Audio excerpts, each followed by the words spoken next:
কথা তো একটা মনে পড়ছে, এটা কি কইলি তা ওই আর আইনা নাই কেন। ওনার নাম হইল শিশু। শিশু লাগে ওনারে, উনি বিলে শিশু তো হইলে সুইটটা ফলা পাই নাকি তা। উনি যদি শিশু হয় তো এখান তো হলো হইছে না। কথা তো একটা মনে পড়ছে, এটা কি কইলি তা ওই আর আইনা নাই কেন। এই শিশু দেখে শিশুর কথা মনে পড়ছে আর কি। আপনার এগুলো তো রেল স্টেশন নাই না? রেলগাড়ি আছে আপনাদের এদিকে? রেলগাড়ি দূরে কুমিল্লা না? তা আমাদের এলাকায় তো রেল স্টেশন, রেল লাইন আছে। তো তো এই রেলগাড়ির ভিতরে সবাই যখন সফর করতে আসে তো তখন রেলগাড়ির ভিতরে বইয়া বইয়া তিন মহিলা আলাপ করতে আসে। একজন আরেকজনে জিগায় আপনার বয়স কেমন হইব। এক মহিলা আরেক মহিলার জিগায়। তো এই মহিলার বয়স হইব মিনিমাম 50। কত? আপনারা কথা কইতেন না সবাই, কোন কত? শিশু ভাইয়া কইতেন না? এই সবাই আমরা কত? মহিলার বয়স হইব 50। তো মহিলার লগের বেরিয়ে জিজ্ঞেস আফা আপনার বয়স কত? কত হইব? 30। বেশিতে বেশি হইলে 30। কারণ যেই মহিলা 30 কইছে আসলে এই মহিলার বয়স কত? তো 50 বছরের বেডি আর 30 বছরের বেডি কি দেখতে এক রকম? তো যে বিডি জিগাইছে এবিডির বয়স হইল 20 বছর। তো এবিডি জিগাইছে এবিডির বয়স কত? তো হেবিডি কইছে কত? কইছে 30। আসলে কত? 50। তো হেবিডি 50 বছরের বেডি যখন 30 কইছে কমাইছে কয় বছর? যে বিডিয়ে জিগাইছে হেবিডির বয়স হইল 20। তো হেবিডিরে জিগাইছে আপনার, আমার তো 30, আপনার কিরম? কই কিরম হইব আর এই 8-10 বছর হইব আর 20 বছরে বেরিয়ে। তো একটা ট্রেনের যেন সিট এইটার উপরে আবার আপনার মাল রাহনের লেগে একটা জায়গা আছে। ইচ্ছা করলে মানুষ ওইটার উপরে বইয়া থাকতে পারে। একটা হ্যানতে খেয়াল করতে আছে তারা কি আলাপ করতে আছে। হ্যাঁতে খেয়াল করে দেখলো যে এবিডির বয়স 50, কয় 30, হেবিডির 20, এবিডি কয় 8-10 বছর হইব। হেতে করছে কিন্তু হ্যানতে গোল্ডেন দিয়ে তো পড়িয়া নিচে পড়ছে।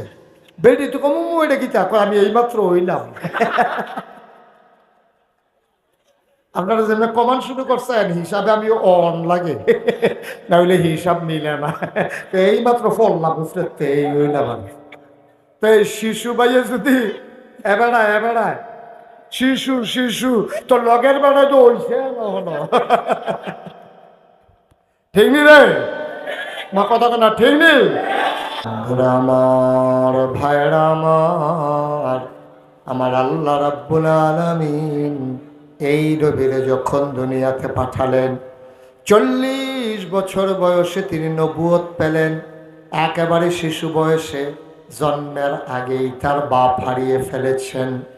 জন্মের পরে 6 বছর বয়সে আমার নবীজি তার আম্মাকে হারিয়ে ফেলেছেন।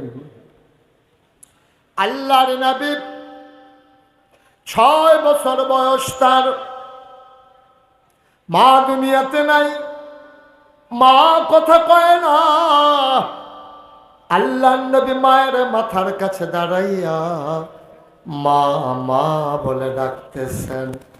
গালের ভিতরে হাত দিয়া ডাক দেয়া কয় আম্মা, ও আম্মা তুমি কি আমার সাথে কথা বলবা না গো আম্মা? কে আমার লোকমা দিয়া খাওয়াবে? কে আমার গোসল করাই দেবে গো আম্মা?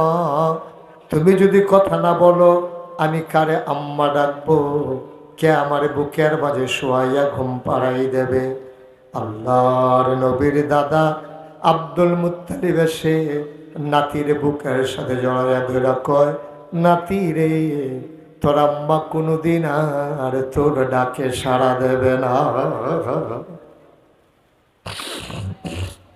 তোর এমন কপাল, জন্মের আগেই আব্বা হারাই ফেলছ,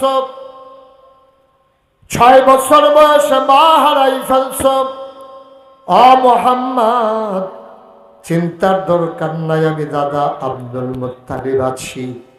9 বছর বয়সে আমার নবী দাদা আব্দুল মুত্তালিবকেও হারিয়ে ফেললেন। জনমের মধ্যে এতিম হয়ে গেলেন আমার নবীজি। নবীজি যখন মক্কা ছেড়ে চলে গেলেন মদিনায়, ঈদের দিন সকালবেলা আল্লাহর নবী দিঘায় গেলেন। মুহাম্মদের ব্যাপারে কি সিদ্ধান্ত নিয়েছ? এক একজন এক এক কথা কয়। বুড়া মানুষটা কেউ মানুষটারে চিনে না, মানুষটাও কারো মত সমর্থন করে না। এবার আবু জেহেল দাঁড়ায় কয়, চলো আমরা সবাই মিলে মুহাম্মদকে হত্যা করে ফেলি। বুড়া মানুষটা কয়, এইটাই ভালো সিদ্ধান্ত। মুফাসসিরিনে কেরাম কয়, যে এই মানুষটারে কেউ চিনল না, মক্কার ঘরে বসে বসে বুদ্ধি দিতেছে, ওই মানুষটা কেউ না, শয়তান মানুষের সুরত ধরে সেখানে হাজির হয়েছে। বলো নাউজুবিল্লাহ। শয়তান মানুষের সুরত ধরে হাজির হইয়া শয়তান বুদ্ধি দিতেছে, মাইরা ফেললেই ভালো হবে। নাউজুবিল্লাহ বলবেন না? এখন এই সিদ্ধান্তের পরে সবাই মিল্লা নবীরে মারতে যাবে। এটা নবীজিকে জিবরাইল ফেরেশতা এসে জানিয়ে দিলেন। সুবহানাল্লাহ বলবেন না?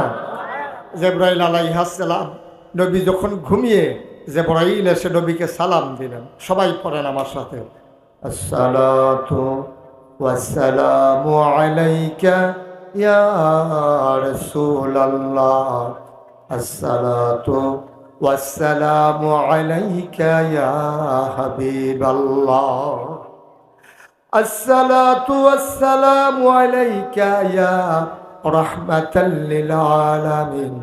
এমন করে যখন নবীকে সালাম দিলেন, নবী বললেন, ওয়ালাইকুম আসসালাম। কি ব্যাপার?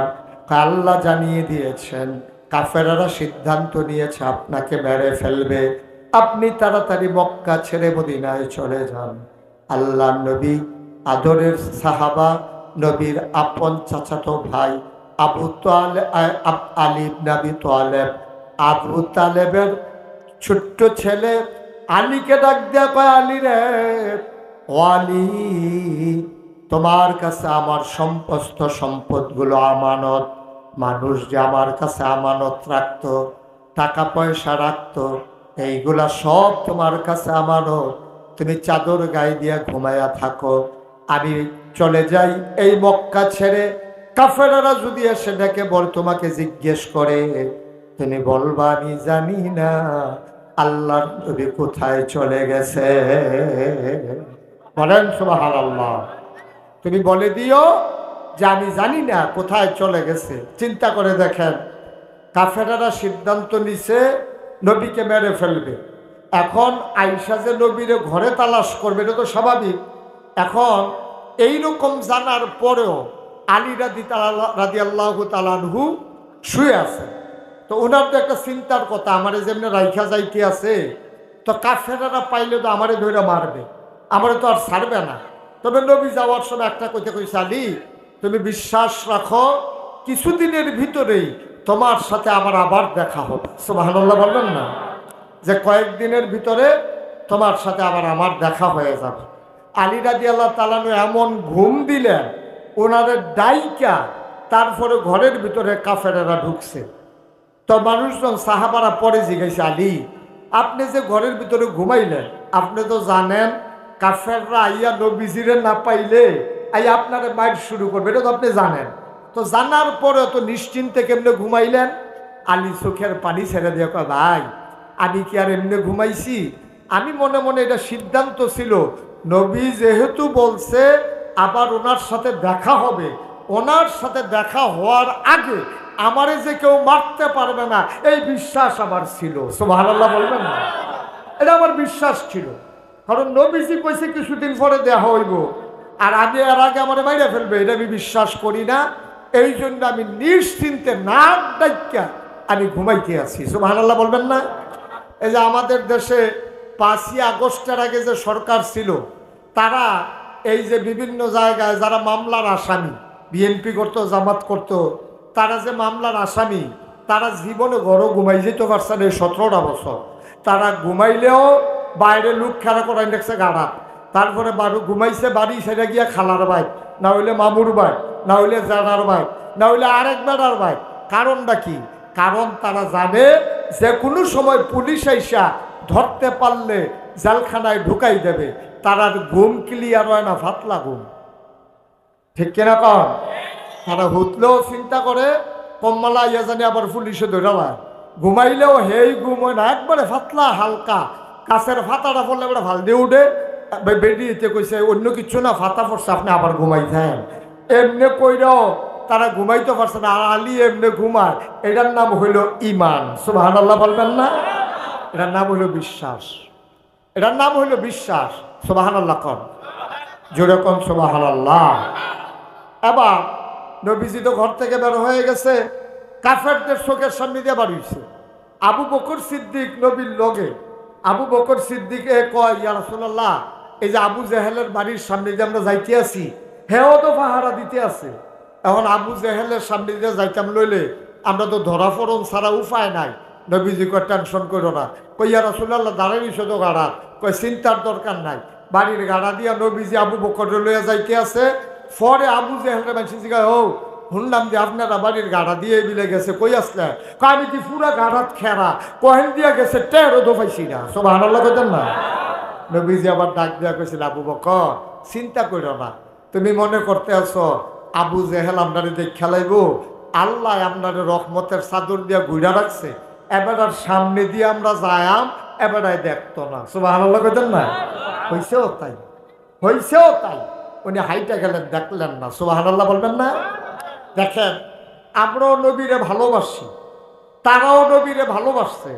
আবু বকর সিদ্দিকরে নিয়া মদিনায় চলে যাবে, গুহার ভিতরে গিয়া ঢুকছে। গুহার ভিতরে ঢোকার পরে নবীজির খুব তন্দ্রা, ঘুম ঘুম ভাব চলে আসছে।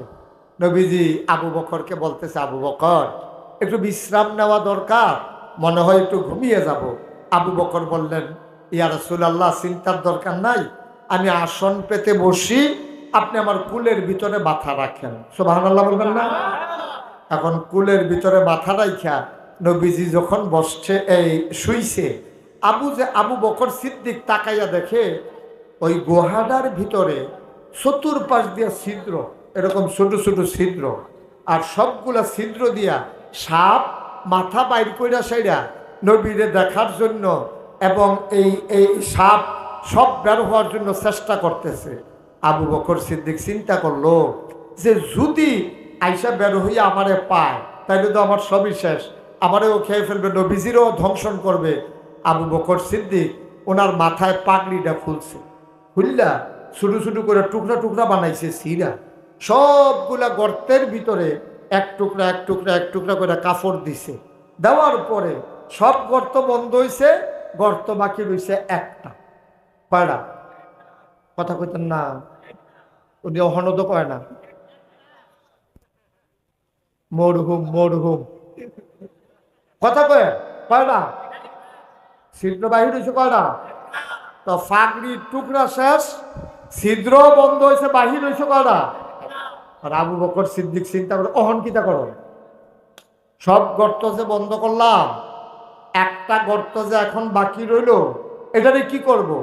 আস্তে কইরা নবীর মাথাটারে এক বা উড়াতের উপরে রাখিয়া উনি ফাওটা সোজা করছে, কইরা গর্তের বরাবর নিয়া ফাওডারে গর্তের মুখের ভিতরে দিয়া রাখ। সুবহানাল্লাহ পায় না? নবীজি তো ঘুমাইতে আছে। কতক্ষণ পরে আবু বকর সিদ্দিকের গাল বাইয়া বাইয়া টপ টপ করে পানি পড়তে আছে। তা আবু বকর সিদ্দিকের কুলের ভিতরে নবীজির মাথা মুবারক। সুবহানাল্লাহ পায় না? তখন চোখের পানিটা ফললে ফরতে আছে নবীর গালের উপরে। নবীজির গালের উপরে যখন কয়েক ফোঁটা পানি পড়ছে, নবীজির ঘুম ভেঙে গেছে। নবীজিরটাকে, আলী, আবু বকর মন খারাপ না? বাড়ি থেকে চলে আসছ, কাউরে আনতে পারো নাই, ব্যবসা পড়ে আছে, খুব মন খারাপ? আবু বকর সিদ্দিক চোখের পানি ছেড়ে দিলেন। সুবহানাল্লাহ বলবেন না? আবু বকর সিদ্দিক ডাক দিয়া কয়, ইয়া রাসূলুল্লাহ, ইয়া হাবিবাল্লাহ, আপনার কথা শুনে দেবদেবীর মুখে লাথি মেরে বাপ দাদার ধর্ম ছেড়ে দিয়ে আপনার কথা মতো এক আল্লাহ মেনে নিলাম। আপনি নবী আমার সাথে, আমি বাড়ির কথা মনে করব, আর মনে মনে করে কানবো। আপনি মনে করলেন কেমনে? আল্লাহর নবী ডাক দিয়া কয়, আবু বকর রে, ও আবু বকর, তাইলে কেন কান্দ আমার কাছে বলো? আবু বকর সিদ্দিক ডাক দিয়া কয়, নবী গো, আপনি যখন ঘুমিয়ে পড়েছেন, সবগুলা গর্ত আমি বন্ধ করেছি পাকড়ির টুকরা কাপড় দিয়া। একটা গর্ত খোলা ছিল, কাপড় নাই, আমি পা দিয়া গর্ত বন্ধ করে নিয়েছিলাম। বিষাক্ত একটা সাপ বের হওয়ার জন্য ছটফট করতে শুরু করলো। আমি পা বের করি না, পা নামাই না, সাপটা আমার পায়ের ভিতরে ধ্বংসন করলো। বিষে পুরো শরীরটা আমার ছেয়ে গেল। চিৎকার করে কাঁদতেও পারি না। আপনার যদি ঘুম ভেঙে যায়, আমি এই জন্য আওয়াজ করে কাঁদিও না। সুবহানাল্লাহ কয় না? আমি আওয়াজ করে কাঁদি না গো নবী, যদি আপনার ঘুম ভেঙে যায়। আবার আমি কান্না চাপাইরা আওয়াজ চাপাই রাখতে পারছি, কিন্তু চোখের পানি তো ধরে রাখতে পারি নাই। বিষের যন্ত্রণায় আমার চোখ দিয়া 2 ফোঁটা পানি চলে আসছে। আপনার গাল মুবারকে পড়ার কারণে আপনার ঘুম ভেঙে গেছে গো নবী।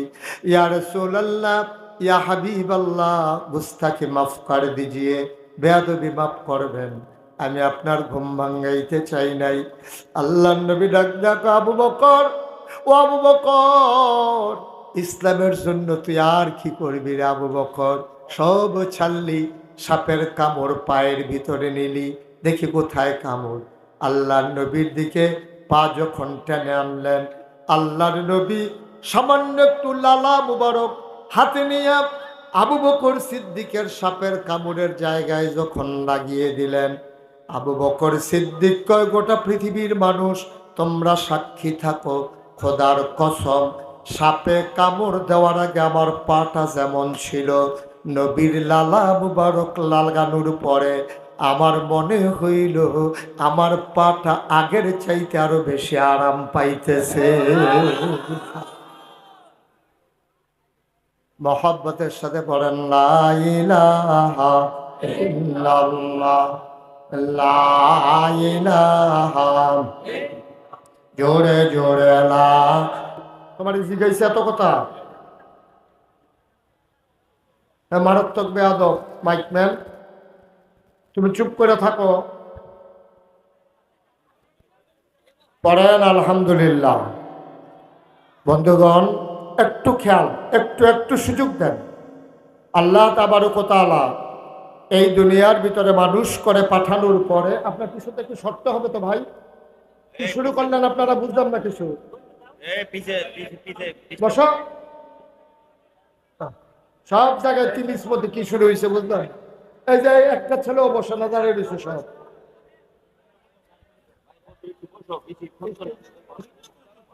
পরিবেশ না দিলে কথা বলা যাবে এটা? এরপরেও বসে না ছেলেটা।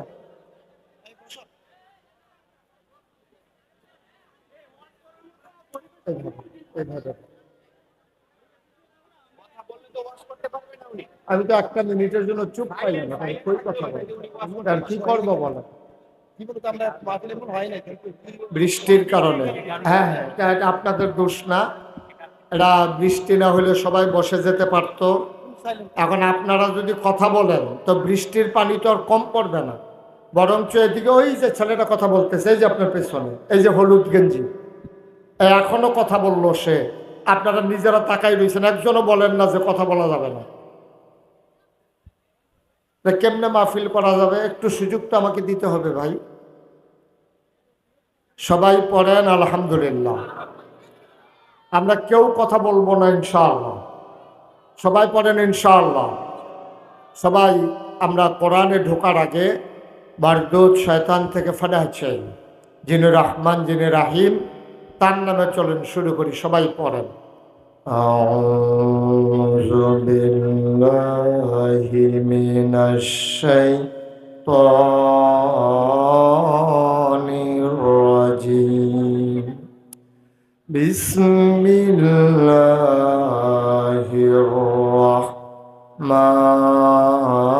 রাহমানির রাহিম। সবাই পড়েন আলহামদুলিল্লাহ। বারদুদ শয়তান থেকে ফানাহ চাই। যিনি রহমান, যিনি রাহিম, তার নামে চলেন শুরু করি। আমার আল্লাহ রাব্বুল আলামিন এই দুনিয়ার ভিতরে মানুষ করে পাঠানোর পরে এমনি এমনি আমাদেরকে ছেড়ে দেন নাই। কোন পথে গেলে জান্নাত, কোন পথে গেলে জাহান্নাম, কোন পথে গেলে লাভ আর কোন পথে গেলে লোকসান, কোন পথে ভালো, কোন পথে মন্দ, কোন পথে কল্যাণ, কোন পথে অকল্যাণ, কোন পথে শিরক বেদাত, কোন পথে তাওহীদ রিসালাত, কোন পথে কুফর আর কোন পথে ইসলাম জানানোর জন্যে আমার আল্লাহ যুগে যুগে মানুষদের মাঝ থেকে যাচাই করে বাছাই করে করুণা করে দয়া করে মায়া করে একদল উত্তম চরিত্রের মানুষ যাদের জীবনে গুনাহ নাই, গুনাহ হওয়ার সম্ভাবনাও নাই, এমন একদল মানুষকে আমার আল্লাহ আমাদের জন্য নবী এবং রাসূল করে পাঠাইছেন। বলেন সুবহানাল্লাহ। সবাই বলেন সুবহানাল্লাহ। মঞ্চে যারা আছেন তারা থাকলেও তো একটা ওয়াজ চলে, এত লোকের দরকার নাই। যারা যেখানে যেটা বলতে বলি আস্তে বলবেন না জোরে, কয়েকজন না সবাই মিলে আমরা একটু প্র্যাকটিস করি। হ্যাঁ, সবাই পড়ি সুবহানাল্লাহ, আলহামদুলিল্লাহ, আল্লাহু আকবার। মাশাআল্লাহ, সবাই পড়েন আমিন। তো আমরা কোন পথে গেলে জান্নাত, কোন পথে গেলে জাহান্নাম, আল্লাহ তাবারক ওয়া তাআলা আমাদের জন্য আমাদের জন্য আল্লাহ নবী এবং রাসূল পাঠাইছেন।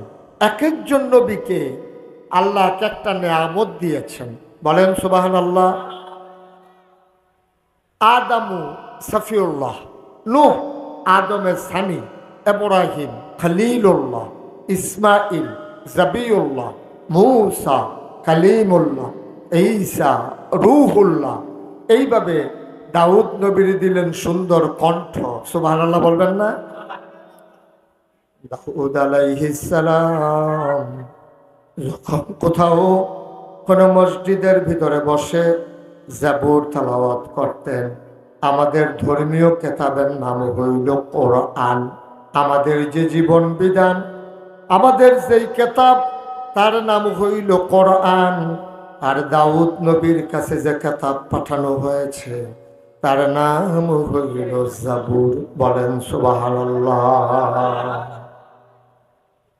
এই দাউদ আলাইহিস সালাম কোন মসজিদের ভিতরে বসে, খুব খেয়াল করেন, খুব খেয়াল, মসজিদের ভিতরে বসে দাউদ নবী যখন জাবুর তেলাওয়াত করতেন তখন সবাই তাকাইয়া দেখত যে মসজিদের উপরে কতগুলো পাখি ডানা মেলে দাঁড়িয়ে আছে। সুবহানাল্লাহ বলবেন না? সবাই চিন্তা করতো, কিরে মসজিদের উপরে এইভাবে এই পাখি দাঁড়িয়ে আছে কেন? সবাই মসজিদের ভিতরে গিয়া দেখত যে হযরত দাউদ নবী জাবুর তেলাওয়াত করতেছেন আর পাখিরা ওই মসজিদের ভিতরে থেমে তার তেলাওয়াত শুনতেছেন। আরো জোরে কোন সুবহানাল্লাহ।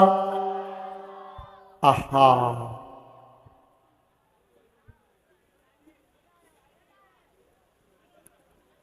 জি, এইভাবে দাউদ নবী যখন সমুদ্রের কিনারে গিয়া, খুব খেয়াল, সমুদ্রের কিনারে গিয়া, আমার দিকে শুধু খেয়াল থাকেন, এ বাচ্চাটা শুধু আমার দিকে তাকাই থাকো, তাইলে মনোযোগ এদিকে থাকবে। দাউদ আলাইহিস সালাম যখন সমুদ্রের কিনারে গিয়া বসে বসে জাবুর তেলাওয়াত করতেন, তার এত সুন্দর কণ্ঠ ছিল, সমুদ্রের মাছেরা এই সমুদ্রের কিনারে আইসা ঘাড় ফালাইয়া ওনার তেলাওয়াত শুনত। এই দাউদ নবীর এত সুন্দর তেলাওয়াত ছিল। ওনার আরেকটা ক্ষমতা ছিল, উনি লোহাকে পানি করে ফেলতে পারতেন। ওই জমানায় লোহার ব্যবহার ছিল বেশি। যেই জমানায় যেই জিনিসটার ব্যবহার বেশি, আল্লাহ নবীদেরকে ওই ক্ষমতাটা দিতেন বেশি। তো দাউদ আলাইহিস সালাম উনি কি করতেন, আপনার ওই জমানায় এই লোহা দিয়া মানুষ জুতা বানাইতো, লোহা দিয়া মানুষ টুপি বানাইতো, বাসন পেয়ালা বানাইতো, ঘর দরজা আপনি একটু আমার দিকে শুধু তাকাইতে, আর কথা বললেন না। 3বার 4বার আপনি ডাক দিলাম। তো এই লোহা দিয়া দাও বানাইতো, কুঠার বানাইতো, কোদাল বানাইতো, জুতা বানাইতো, প্লেট বানাইতো, বল বানাইতো। তারা বানাইতো লোহা দিয়া, লোহাকে পুড়াইয়া। আর দাউদ নবীকে আল্লাহ এমন ক্ষমতা দিছে যে দাউদ নবী 1 কেজি বাটকারা না। খেয়াল করেন সবাই, এই যে এই লোক, ওই যে সাইয়ার এসে কই, এদিকে তাকান, এদিকে। 1 কেজি বাটকারাটা হাত লইয়া দাউদ নবী যদি এমনি বিসমিল্লা করে মুঠ করত, সবাই দেখতো আঙ্গুলের সিফা দিয়া পানি পড়ে। হাত খুইলা দেখতো লোহার বাটকারাটা পানি হয়ে গেছে। এইরকম ক্ষমতা আল্লাহ দাউদ নবীকে দিয়েছেন। তো যারা অসহায় গরিব মানুষ, তারা গিয়া বলতো, দাউদ নবী আম্মা পাঠাইছে এই লোহার টুকরাটা দিয়া আপনাকে দাও বানাই দিতে। দেখি এদিকে দাও। তুমি বিসমিল্লা বলে এভাবে টান দিতেন, লোহা লম্বা হয়ে যেত। তুমি বিসমিল্লা বলে এভাবে বাঁকা করতেন, লোহা বাঁকা হয়ে যেত। তিনি বাচ্চাদেরকে বলতেন, এই নাও তোমাদের দাও হয়ে গেছে, আসাল লাগাইয়া বাড়িতে গিয়া কুবাও গিয়া। সুবহানাল্লাহ কইতেন না? এইভাবে ওনার এত ক্ষমতা ছিল।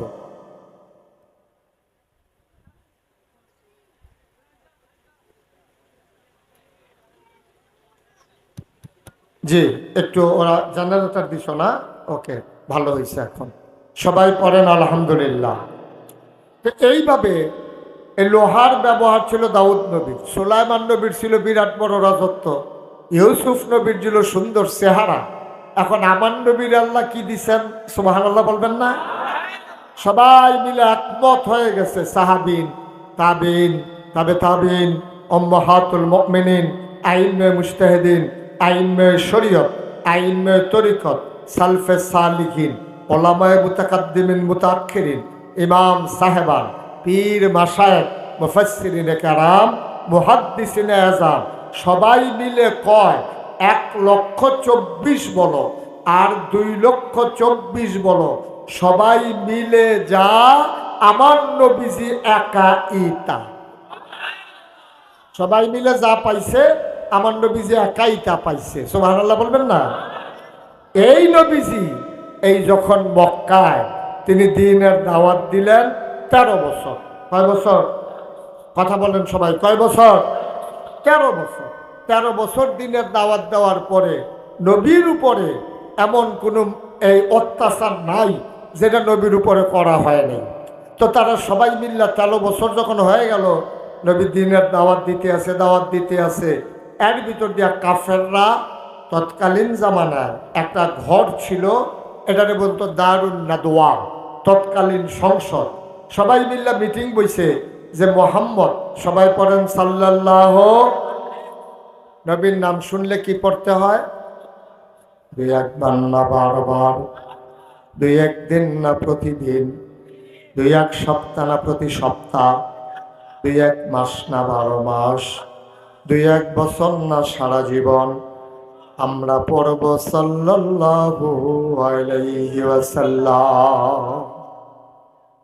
আল্লাহর নবী দ্বীনের দাওয়াত দিতেছেন, মানুষগুলো নবীর বিরোধিতা করে, নবীরে টিটকারি মারে, মস্কারা করে, পাগল কয়, জিনে দর্শে কয়। কোনোভাবেই যখন নবীকে ফেরানো গেল না, আবার সব কাফেরেরা মিল্লা ওই তৎকালীন সংসদ দারুন নাদওয়ায় মিটিং বসে গেল। এখন নবীরে কি করা? কেউ বলে নবীকে একটা ঘরের ভিতরে আটকে রাখো, কেউ বলে সবাই মিলে আরো টিটকারি মারো, কেউ বলে সবাই মিলে চলো আরো মারি। নানান পরামর্শ হলো। এমন সময় ঘরটার ভেতরে একজন লোক ঢুকলো। দাড়িগুলো তার লম্বা, চুলগুলো তার সাদা, লম্বা পাঞ্জাবি পরে ঢুকলো। এসে বলতেছে, ভাই আমি জানতে চাই তোমরা বড় আঙ্গুলটা হইলাম আমি নবীজি, আর ছোট আঙ্গুলটা হইলে এতিমের লালন করে মানুষ ঈদগাহ থেকে বের হয়ে গেলেন, একটা মানুষও নাই। আল্লাহ নবী তাকায়া দেখে ছোট্ট একটা ছেলে ঈদগাহের কোনায় বসে আছে। আল্লাহ নবী তার কাছে গেলেন, হাঁটু গেড়ে বসলেন। বলে, বাবা তুমি কার ছেলে? তোমার কি নাম? তোমার আব্বার নাম কি, তোমার আম্মাকে বাড়ি কই? ছেলেটা বলে না, তোমার কাছে বলবো না, তোমার কাছে বলে লাভ নাই। কয় তাইলে কার কাছে বলবা?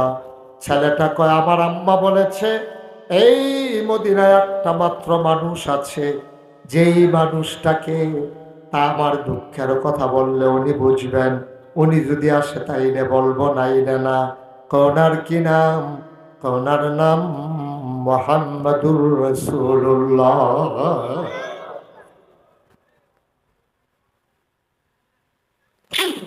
ওনারে যদি পাই তাইলে ওনার কাছে বলবো, আর কারো কাছে বলবো না।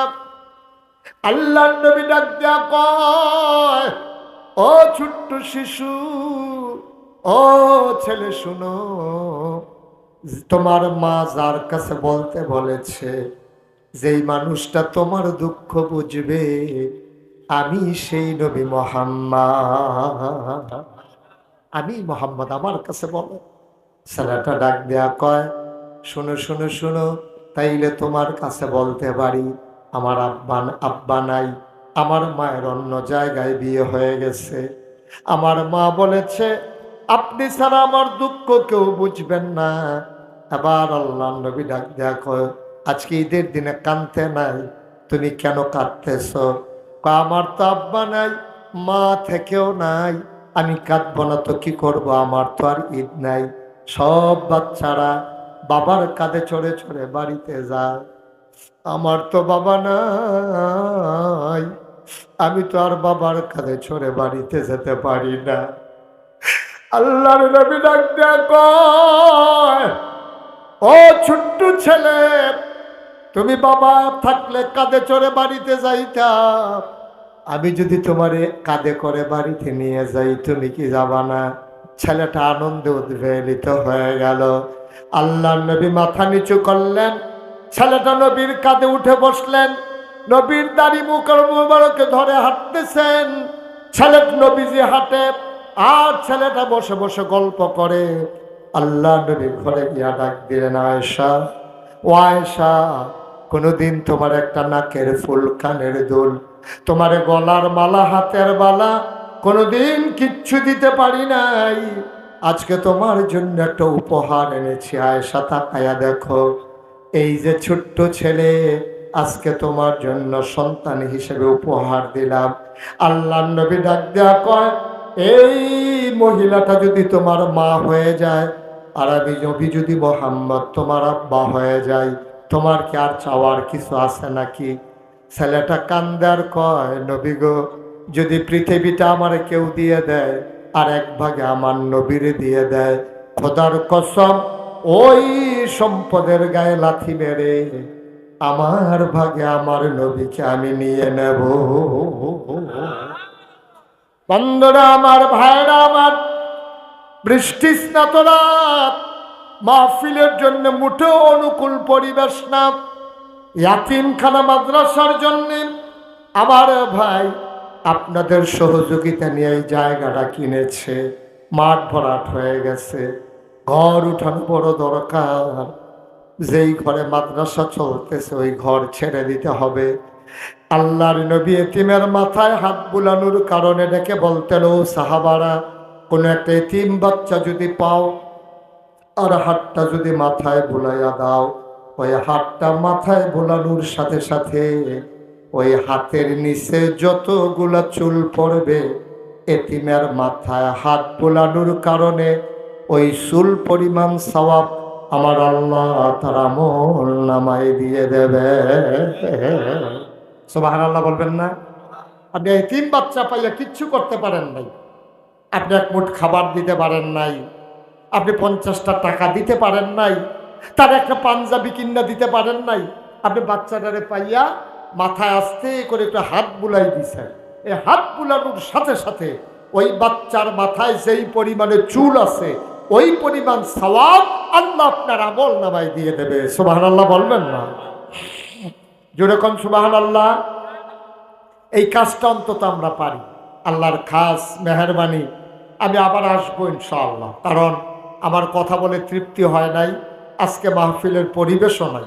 যত ব্যস্ততা থাকুক, আমি ইনশাআল্লাহ সুবিধা মতো আবার তারিখ দেব, আমরা প্রাণ ভরে মন উজাড় করে কথা বলবো এবং সবাই মিলে কথা শুনবো ইনশাআল্লাহ। খুশি হন নাই সবাই না? যে হুজুর আর আওয়ানের দরকার নেই, আপনি আইলে যখন ম্যাগনেট মাঝে গিয়া থাক, আপনি আর আওয়ানে লাগতো না নাকি? আমি আসতে চাই, আপনারা আনবেন তো ইনশাআল্লাহ? ইনশাআল্লাহ, আল্লাহ যেন কবুল করে, সবাই বলি আমিন। আমার ভাই আলেম মানুষ, বড় আশা করে এই জায়গায় জায়গা কিনেছে আপনাদের সহযোগিতা। মাশাআল্লাহ, আমাদের সাবেক এমপি সাহেবের ছোট ভাই, তাইলে আমার এই ভাইয়ে এই এলাকার মানুষটির লাগিয়ে আদর করিয়া এই যে কি নাম, এই আজিজুর রহমান, এবার যে আশা করিয়া জায়গাটা কিনলো, হেগুল দিয়া মাদ্রাসাটা দিল, এবার আর জিফুতের লাগে তো না। এই এলাকায় যারা বাচ্চা কাচ্চা আছে, আপনারা যারা ফোলামাইয়া আছে, নায়নাতকুর আছে, অথবা ছোটো যেই বাচ্চাটি আছে, এইটান ডিজাইন ফইরা ফইরা আলেম হইতে পারে। আপনি মারা গেলে দাদার খবরের কাছে খেলুইয়া তেজন সুরাই আসিন ফইরা দোয়া করতে পারে। এই যে আশা কইরা এই এবার মাদ্রাসাটা দিল, এখন আল্লাহ করলে এটা এতদিন বারাগার জায়গা চলছে, আল্লাহর খাস মেহরবানি এই জায়গাটা বিলে তারা কিনছে। আমি শূন্য খুব খুশি হয়েছি। সভাপতি সাহেবের হয় কইছেন তো কয়বার কোন লাগলো না, এই সভাপতি সাহেবের নেতৃত্বে এটা যতক্ষণ না কই এবার আর শান্তি নেই, শৈল গাম দিয়া লাইছে এবার। এটা আমি কই নাকি রে, সভাপতির নেতৃত্বে এই জায়গাটা আল্লাহর খাস মেহরবানি কিনা হয়েছে, জায়গাটা মাঠও বরাদ করা হয়েছে। তখন এটা ঘর তুলো দরকার নিও নাকি মাদ্রাসাটা বন্ধ করে দাও, দরকার নেই। এই ঘরটা এখন উডন লাগবো, আল্লাহ করলে জায়গাটা কিনা হয়েছে। লম্বা কোনো কথার দরকার নাই, এত বুঝানেরও কিচ্ছু নাই। আপনারা লাভে আপনারা ইনশাল্লাহ মাদ্রাসাটা করবেন। এই প্যান্ডেলটার ভিতরে একজন আছেন নিজে হুজুর, ইনশাল্লাহ যদি এই ঘরটা তুলতে লয়, আমি ইনশাল্লাহ এই ঘরটার জন্য শুরু করলাম। আমরা কামলাগে টিনের ঘর দিয়ে তুলাম, কিন্তু টিনের ঘর তোলা ঠিক হইতো না।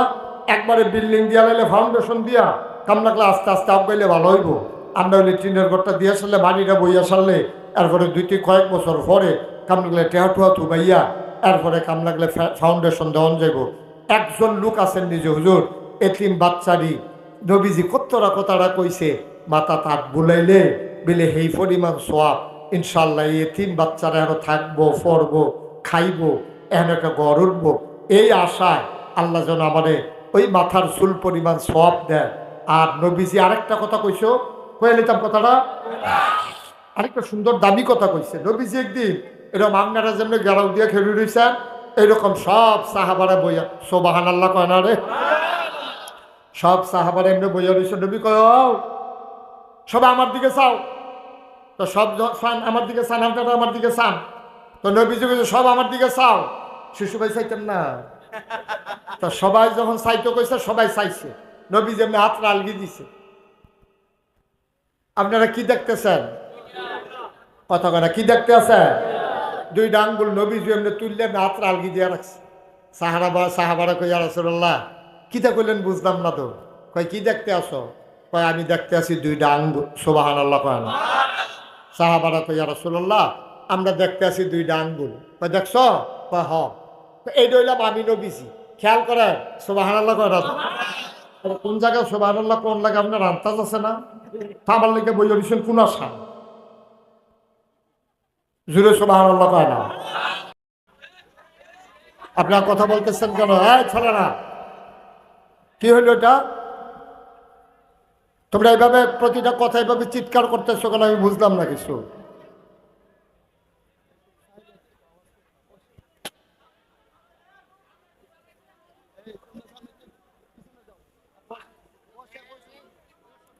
এখানে বসো, সামনে বাসের ভিতরে যারা আছো সবাই বসো।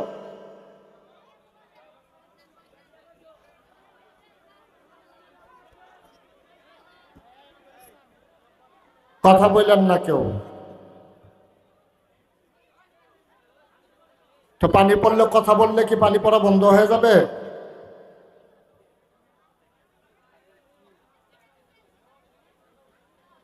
একটু সুযোগ দিতে হবে, যেহেতু আল্লাহ বৃষ্টি দিয়েছেন, এর ভিতরে নিশ্চয়ই আল্লাহ কোনো রহমত রেখেছেন। সুতরাং একবারে পিন পতন, আহা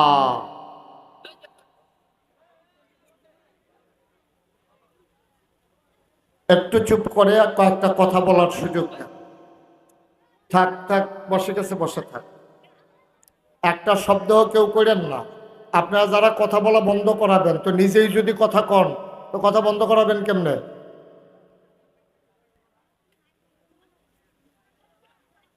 সবাই পড়েন আলহামদুলিল্লাহ।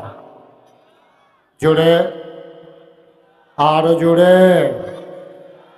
বন্ধুগণ, আল্লাহ তাবারক ওয়া তাআলা এই দুনিয়ার ভিতরে মানুষ করে বানানোর পরে, ইকোটা বন্ধ করে দাও, আমাদেরকে এমনি এমনি ছেড়ে দেন নাই।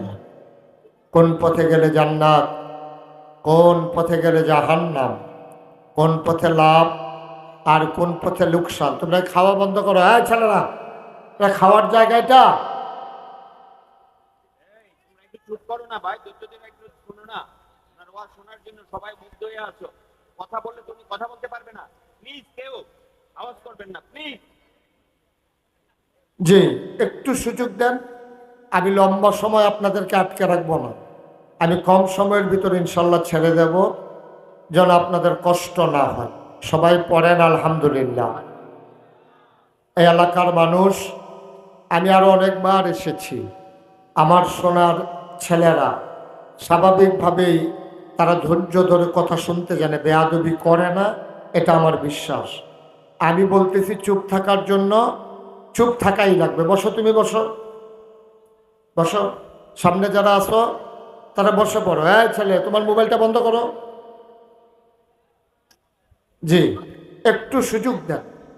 যেহেতু আমরা, আপনারা কষ্ট পাচ্ছেন আমি দেখতে পাচ্ছি, এই বৃষ্টির মাঝেও যেহেতু আবেগ নিয়ে ভালোবাসা নিয়ে এসেছেন, তাইলে এত কষ্ট করে আসলেনই যখন, আমি যদি কথা বলতে না পারি, তা আপনার আশাটা তো ফাও গেল, কোনো লাভ তো হইল না। বলেন সুবহানাল্লাহ, জোরে বলেন ইলাহা, আরো জোরে লা ইলাহা, মধুর সুরে লা ইলাহা, মাশাআল্লাহ লা ইলাহা, লা ইলাহা, লা ইলাহা,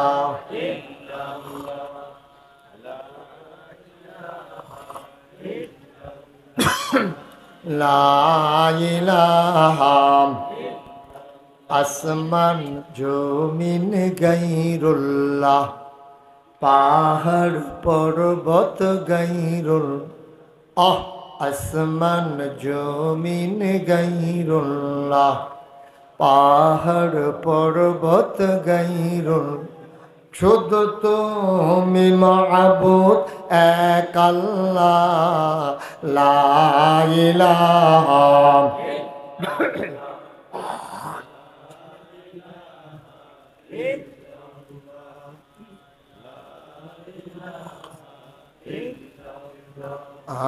লা ইলাহা, জোরে জোরে লা ইলাহা, আরো জোরে লা ইলাহা, মধুর সুরে লা ইলাহা, মাশাআল্লাহ লা ইলাহা, লা ইলাহা, লা ইলাহা।